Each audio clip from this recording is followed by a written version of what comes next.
Hello everyone. This is Sabrina Hussein and you're watching another episode of Coffee with Sabrina. As you guys know, all of these episodes are filmed here at the Brasilia studio in Mesquite. Today marks the 1-year anniversary for the studio. I am so excited to be doing this podcast today with my friend Richard and also to be celebrating our 1-year anniversary for the Brasilia studio. Richard, thank you so much for being on the show today. Oh, thank you for having me, Sabrina. Yeah, I'm glad you took the time. I know we had some scheduling issues, but I'm very grateful you're here today, and I cannot wait for you to share with the audience who you are a little bit. Oh, thank you. So, tell us. Well, my name is Richard Namme. I met Sabrina at a program which we both graduated from recently. Can I mention the program? Yes, of course. Okay, it's the Goldman Sachs 10,000 Small Businesses program initiative, which we get to learn as entrepreneurs how to run our businesses more efficiently and effectively. So I had the great pleasure of meeting with my cohort and member of the graduating class of cohort 30. And here we are. Right. I was saying yesterday that this was so orchestrated for the group that we have, the cohort 30, the group of us that are in that group together.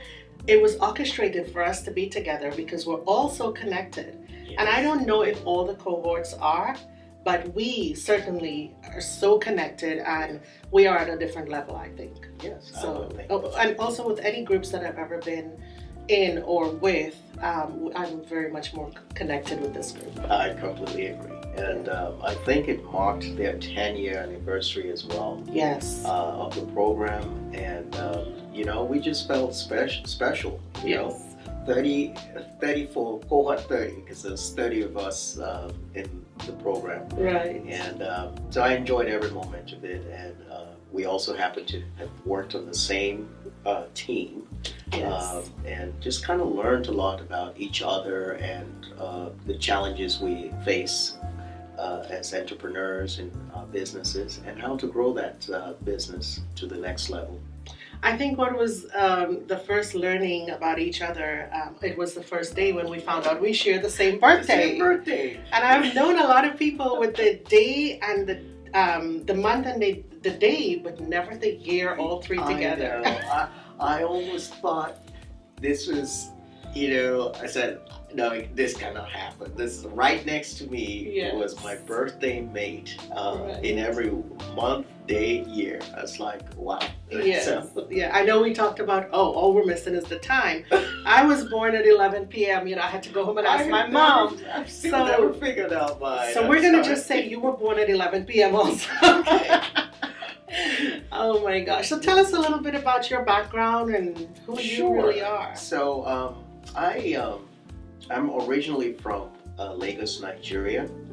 My parents were both middle-class working professionals.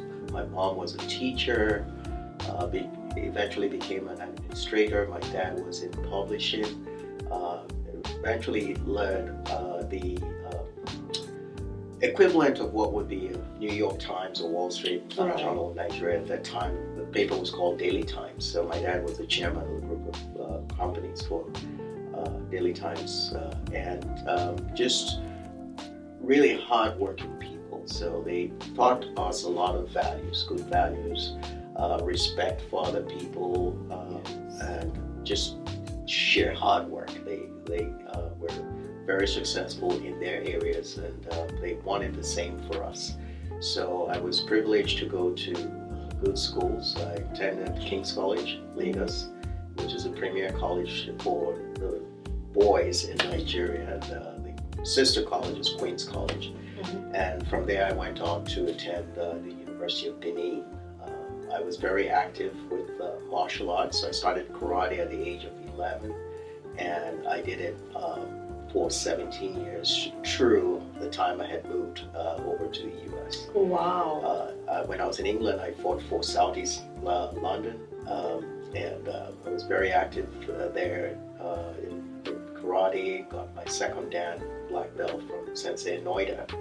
And the other activities were racquetball. So I was an avid racquetball player. I did that till both knees gave out. Yeah. But behind all of that was my zeal for entrepreneurship. I was an entrepreneur since the age of 13 and always would find opportunities and pair them up with people who had issues I wanted to solve their problems. So my three passions would be just entrepreneurship. I was trained as a consultant. I did a graduate program. My first degree was in economics, but my graduate program was both in economics and management information systems from Northern Illinois University. So I kind of had a little bit of a stint in the Midwest, and then moved out to Texas in 2000. So I moved out. So I've been a Texas resident and entrepreneur here in Texas for 24 years. Wow. So was it school, college that brought you here to America? That brought me to America. Correct. Okay. Yes. Very so nice. I came for grad school, and I ended up doing 2 programs. I worked as a graduate assistant, so I was like, I could get my education tuition paid.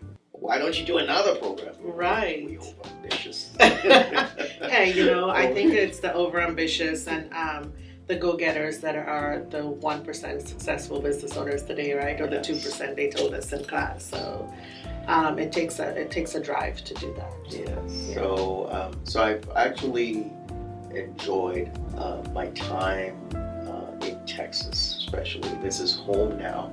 Yeah. I'm married with 2 kids, so I have twins. Yes, I have twins that keep me up on my toes. Yes, and they're adorable. I love those pictures you share with us. They're so adorable.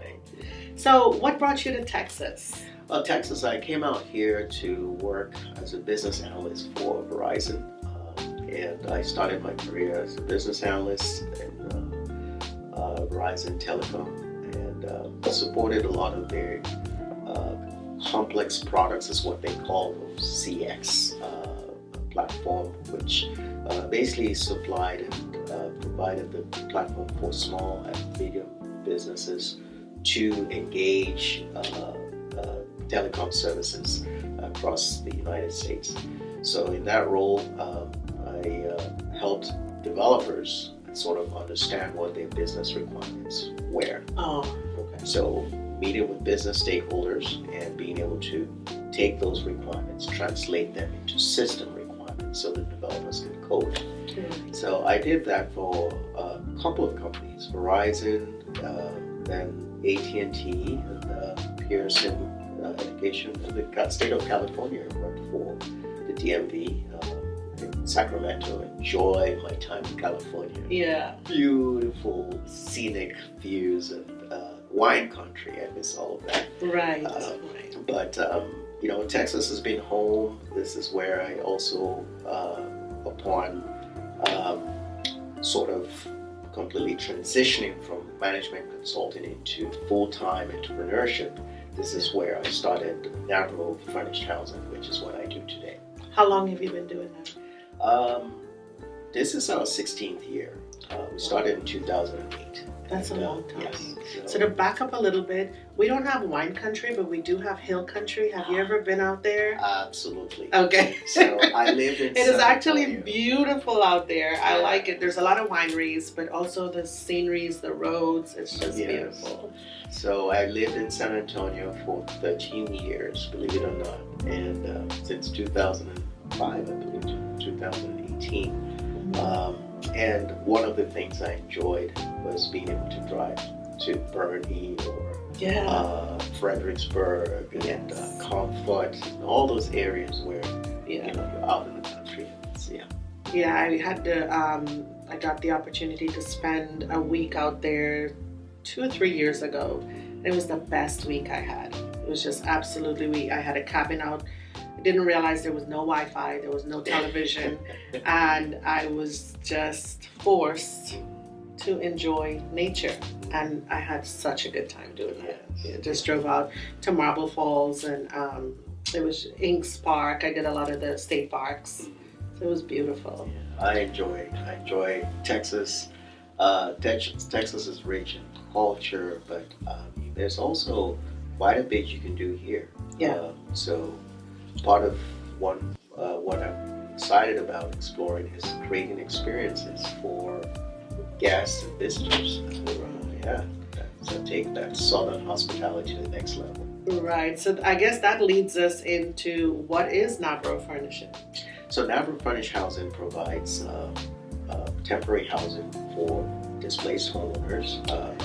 But displaced homeowners through the insurance companies. Right. So we work with adjusters and those that help homeowners who are temporarily displaced from fire or flood.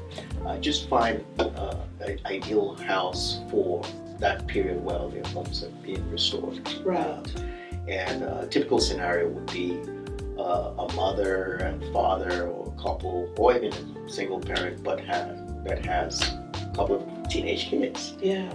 And you can throw in the dog or the cat to that mix. And in that scenario, it's hard to find a hotel room for an extended period of stay.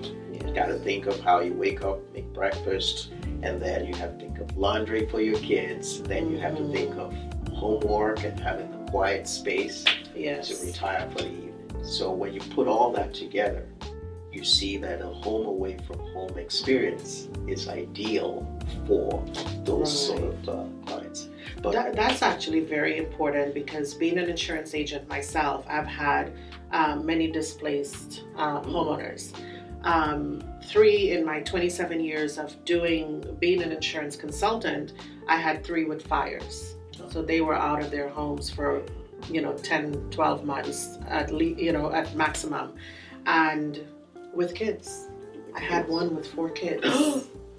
And it's in that moment, the first thing as an insurance agent, you think of, okay, tonight you need to be in a hotel. But I love the fact that I have this connection with you, so that if I have an emergency like that, I can call you up. We know the insurance is going to pay. We know that they have insurance. If they're my client, they're going to be well covered. So I'm very sure of that, and have that relationship with you. So that is fantastic to know that. And I knew that before, but sharing it for the second or third time is even more effective for me. Yes. And additionally, we do cater to companies that are relocating their employees to metro areas. So we do know that Dallas has a lot of people relocating to stay here for the economic opportunities that a great city and state actually provides. And what we do is help with that transition, so that it's almost painless. From the time they get here, they have a home away from home, and while waiting to build a home, buy a home, or rent a home. So during that transition, we work with companies to try and get their employees situated so they can get to work. Less stress. You shared something in class and with us, being your study group, that I loved. So it's not an Airbnb, we know that for sure, because I've seen your place and it's absolutely gorgeous. But you shared with us that you are at the door to meet your guest. Yes. It's not a remote check-in. It's not punch these codes and walk in. Right. You go in, you meet them. If you even shared one time you took someone to the grocery store to grab some things. That is where a business owner goes above and beyond. And that's what makes you want to do business with a business owner, even if the price is not where you want it to be. Because going above and beyond and providing that customer service is what we all need, showing value. And I love that about you. Well, thank you. And, we, first of all, come from a culture where hospitality is important to us. And having lived in a lot of cities, I've seen and worked and traveled, I've seen that gap. And one of the things I enjoyed when I moved to Texas, and specifically San Antonio, San Antonio is probably one of the friendliest city in the country, period. Right. I mean, people walking down the aisles at work. I worked at USAA, and there's always a good morning. How are you? Good morning. Good afternoon. And coming from the Midwest or the Northeast, or even from my background in Europe, it's not normal. And when I came to Texas, I connected with this culture. I connected with the culture. And one of the things that I am big about in my company, it's part of our corporate values and core values, is that we actually exude that Southern hospitality itself in what we do. Yeah, but what helps also to bring that out even for you, I know a little bit about your culture and your background, and so that foundation has a lot to do with who you are today, not just bringing the Southern hospitality, but it's your foundation, the values your parents instilled, the village it takes to raise children, right, back then. So that's super important. I think our foundation is very important for who we are today. Absolutely. Now, you also accommodate traveling nurses and... Yeah, so travel nurses and a lot of people who are in long-term care and have families that are visiting to support them. Also, another persona of clients that we have. In fact, the whole business kicked off based on travel nurses because we were right by Scott. The names have changed. Yes, the hospital. Yeah. Let's just say the hospital. We had a lot of travel nurses. What was unique was they would come and they would stay for usually 13 weeks, and we built a model around them, and then the other guests were just should we just say extras, but absolutely. So travel nurses, healthcare professionals, but also the families that support their loved ones in either long-term care. Patients have gone through either cancer treatment or surgeries, and they need that support while they're. And of course, cities like Dallas and Houston, when we used to be in Houston, or even San Antonio, we used to be there. We basically based all the locations of our units around hospitals because those were the anchors. Right. They were the anchors for how we operated. Yeah. So, yes. So I didn't ask your permission, and if you don't want to, we can move on to something else. But you have something big coming. Can you share that with the audience? Absolutely. Yeah. So in class, one of the ideas that came out of just talking about my own growth opportunity in the corporate housing field, in class, it dawned on me that, gosh, what was coming to our city was just bigger than housing. And so we have the opportunity and this special privilege in Texas to host 16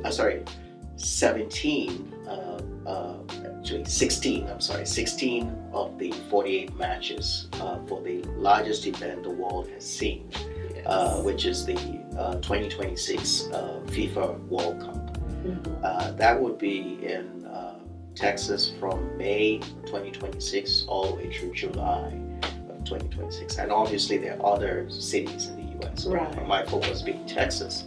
And so what came up from that whole aha moment and revelation was there are other small businesses in hospitality, entertainment, and whether restaurants, whether spas, whether lounges, they all have a need as well to reach this audience. And we're going to have foot traffic in Dallas. We expect to have in Texas 2.4 million visitors during that period. So imagine we have a population already of 29. I think we're probably at 30 million now. Yeah. And then all of a sudden, 2 months, got 2.4 million people added. Yes. So we're going to get that surge. But the question for the businesses is, how do you position yourself Right. And so we came up with this great idea that we would create a platform that will showcase rich media for small businesses so that they can actually play a role in, providing hospitality services to the world. Right. And through that platform, we said, well, how about other events going on? Spiral Nelson, this one. Yes. Last month we just had the fight between Tyson, yeah. and is it Jake?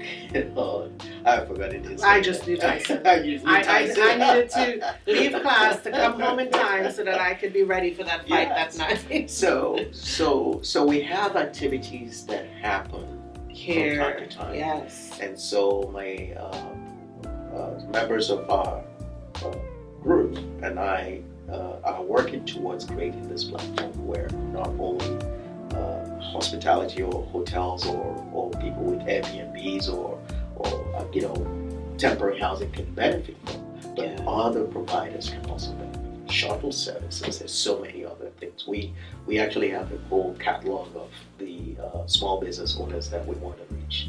Wow. Yeah. That is awesome. When you said that, I was so blown away, and I think you talked about it several times because we had to give all these pitches, and that was your pitch. I'm just amazed that you were picked. Your business, you were picked to do this, and not only are you doing this, but you're sharing and you're helping other small businesses, and so I love that idea. I love the fact that you have a giving heart, that you share the wealth, right? If you could think that way, then you're on the right track. Yeah, the whole sharing and giving is an attribute I got from both parents. My mom was a teacher, but one story that sticks out for me growing up was she taught in King's College, the school I attended, but way before my time, and became principal of Queen's College. The girls was, the equivalent of King's College. Right, the girls, yeah. She was also a King's College alumni, Queen's College alumni herself. Oh.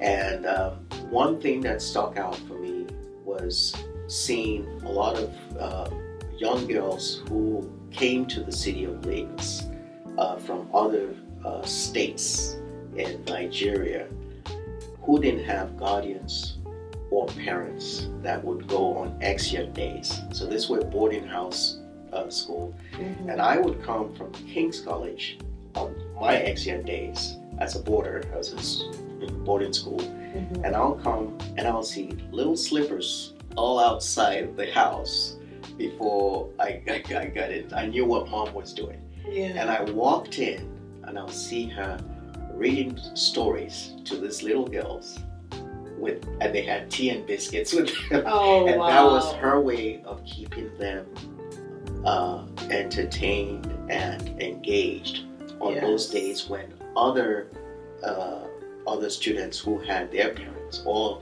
a relative to go visit had left the school. So those girls who had no one to go to, that was what mom did.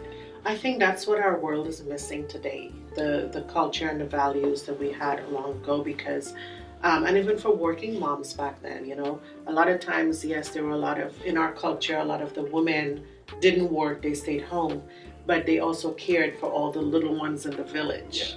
Yeah. Your mom was working and she pulled them in to care for them, and that was fantastic. That shows value, And my dad was no different. He was very open-minded. He typically in the African culture, for the first educated, Africans, what you did was you brought up the whole clan, and made sure they got educated so that they can, basically be self-sustaining in their own families. And so I can't remember growing up, at least before I was 12 or 13, can't remember growing up where I didn't have at least 5, 6, 7 relatives staying with us. Yeah. And going to school and doing some activities. So he was very giving and he was very generous with helping other people. And so that spirit is one of the things that I do. Even I've carried on after they've passed on. So we have the Richard Namme Educational Foundation, named after my mom, but collective work is done for both parents. Right. And we do provide education for the rural kids so that village can grow and continue helping themselves in years to come. So it's an after-school program. The kids do get to go to regular school, but this is to improve their math and English skills. That is beautiful. And we've been doing that since COVID. Wow. Because during COVID, they had nowhere to go. Yeah. And so that initiative started then. So do you have sponsorships for that program? Or? No, currently I've been self-sponsoring it, but I'm trying to definitely roll it out, and get other people more engaged. Yes, so, please do. There's so many people, so many things that we are all willing to help and do, but we don't always know where, so especially for underprivileged kids like that, or for them to better themselves, we want that generation to grow into better than us. Yes. And the only way we can do that is help them. Yes, and related to that, here in the U.S., my alumni, I happen to be the chair of the planning committee for the Gay Kobana, that's King's College All Boys North America Association. And we are this year for the first time going to be bringing kids, local schools, especially inner city kids, the top 2 students from 2 or 3 schools to come and join us at our gala event. Oh wow! So very nice. The idea is to encourage them because sometimes they don't get to see a doctor or a surgeon, or they don't get to see an engineer, And now what we want to do is just show them what it looks like. Yeah. And what just to kind of visualize what life could be, especially if they also became mentees for one of those.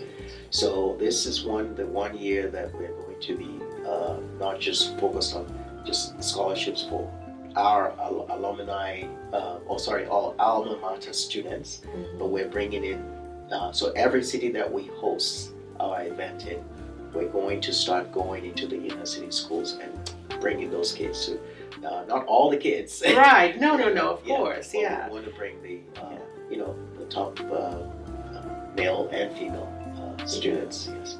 Wow, that's beautiful. I would love to keep chatting, but as you know, time's going to run out on us here. But before we end, do you have anything you would like to share with the audience? Some last words, encouragement, just anything, maybe something from back home?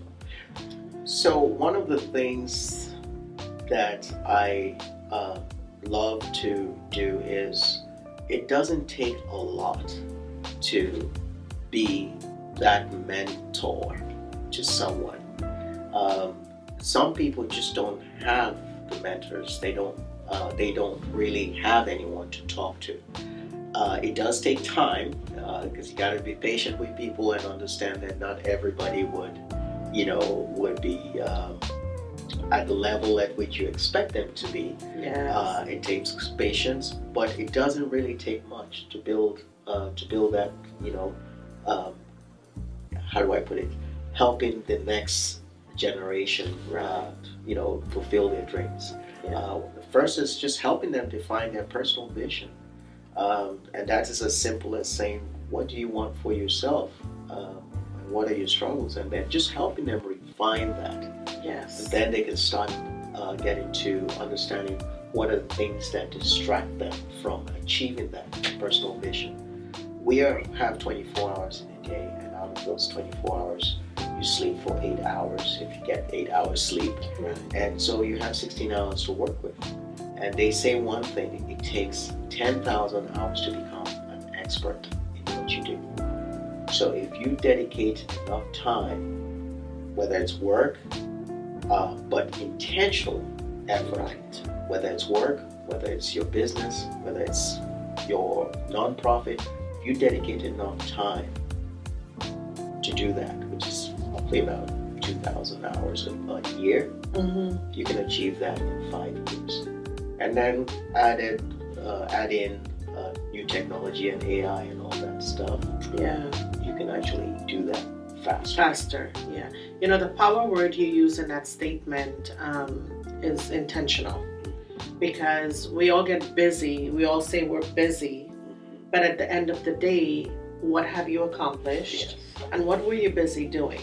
So the power word was really intentional. And if we can all be intentional, we wake up in the morning and we're going to be intentional for that day, we can accomplish, you know, whether it's many things or one thing, but at least it's one step further. Yes. Right? We're climbing the ladder.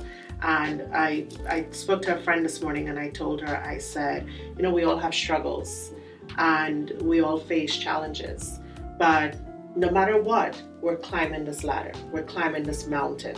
I like to say mountain because I love nature. And we're climbing this mountain, and no matter what the challenges are, if we stop for a moment and look around, there's beauty, right? But you have to be intentional about it. You can't just dwell in all the challenges, because once you get to the top of that mountain, it's the bottom of another one. You just keep climbing to the other one, and it's beautiful, but we have to be intentional about Yes. it. So I love that was the power word in your statement. Oh, thank you. Yeah. If the audience wants to get in contact with you or Nabro Furnished Housing, how do they do that? Well, our website is at nabrofurnishedhousing.com.